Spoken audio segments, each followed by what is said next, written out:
Hello, today we are planting some succulents. I had bought several from a local store that they were actually marked down, so I bought several pots. And we have already commenced to planting a huge aloe in our largest one of these, which is wall hanging. And so this is the medium size, and I am going to plant this beautiful succulent here. It is a beauty. It's this one right here that has very light pink tinge around the edges of the leaves. And I'm going to take it out of this pot that it came in and plant it in the middle one. Before we get started, I always make sure we have proper drainage. And so in these pots, I actually use this size gravel so that I can put at the bottom. I found this at Walmart. I just do this, just a little.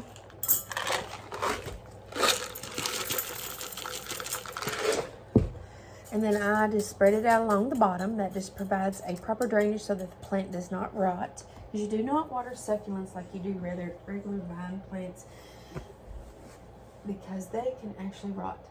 So then what I do is I cut a piece of screen. This is screen that I actually purchased from Amazon, and it is to keep off frost of your plants and gardens and insects. So this way I am just going to lay it over top of here. I am just going to trim around the edges just to fit the size of the pot, no particular way, because it is going to be buried anyway. Okay, and then I just place that down over top of the gravel. This pot where it isn't clear, it doesn't matter if it has edges sticking up along the side walls, because you won't see it like you would a terrarium that I've planted in the past. You want that to have clean lines. I then put this layer of charcoal mixture over top of the netting. That is for proper drainage as well. I'm going to open a little bit of this here. And I'm going to pour it on top. This is horticulture charcoal. We're going to spread it out as well. And you can see this one, I've used other brands. This one has a little bit bigger chips, but it's okay. I like it to be a finer chips, and you can probably crush those up if you wanted to hammer them and stuff, but we are not going to do that today. Then I am using this soil. It's Miracle-Gro for succulents, cacti, palm, and citrus. It's a really great soil. I've used it for years. We are going to just put a good healthy amount over top of that charcoal.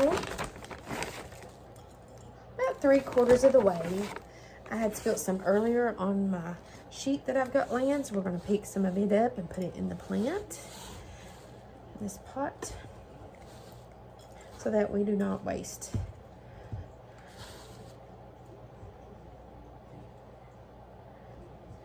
Okay.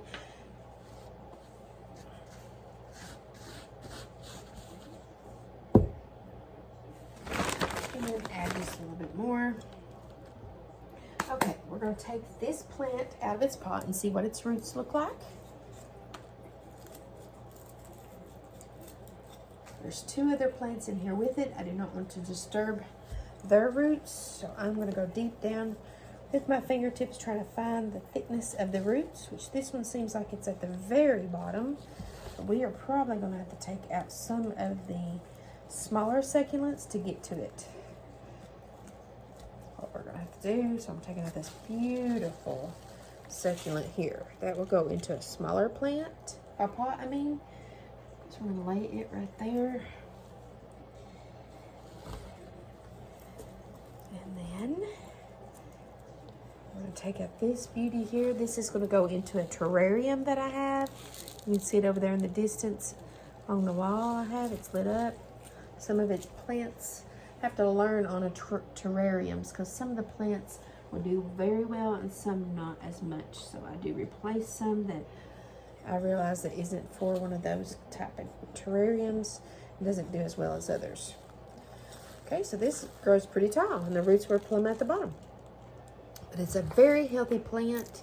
It is grown outside of a terrarium, so I've chose to just put it in a pot. My original intention was to put it in a terrarium, but it's going to grow rather large and outgrow the lid that I have on the terrarium. So we're going to plant it right in the center. Put its roots down there really well. Go as deep as we can because the stem is rather large. Okay, put some more soil. Just keep that right in the center. And as you put soil in your pot, go on all sides, still holding your plant straight up. So that way you have proper pressure against it, keeping it in the center and not to sway to either side. And then of course when you use your decorative gravel for the very last step, it really does the good job of keeping that plant centered. Whatever side it's wanting to lean to, you just put more gravel. And I pack it some, not too much, just enough to where when the soil does start sinking, it's not going to be drastic on the top and we won't have to remove the gravels to put more soil as it grows. Okay.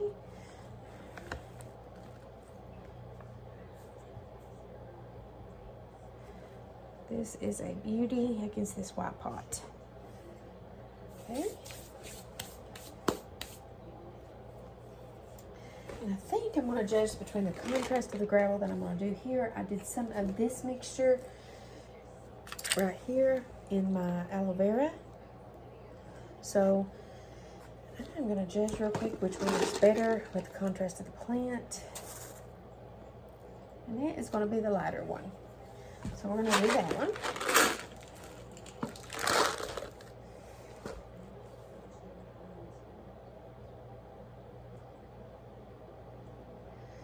I am looking around at some of my other plants real quick to make sure that isn't the only plant that I want to grow in there.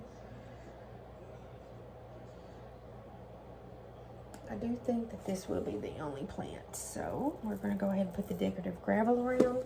It's very pretty against this contrast of this plant. It picks up some of the warm pink tones in the leaves.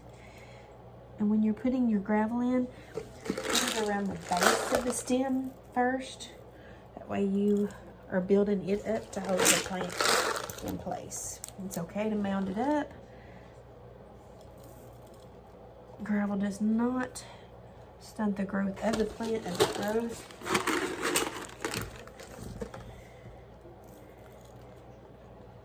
It just finds its way and makes itself through all dirt and gravel. Okay, so the plant wants to lean just a little bit toward my right, so I'm going to build it up just a little bit more with gravel.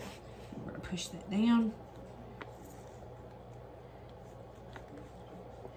And then there you go. It's a beautiful planted succulent. It's going to hang on the wall with an aloe vera in a bigger pot, and then I have one smaller pot in the next video that you'll see a plant. Thanks for watching, and don't forget to like, subscribe, and comment.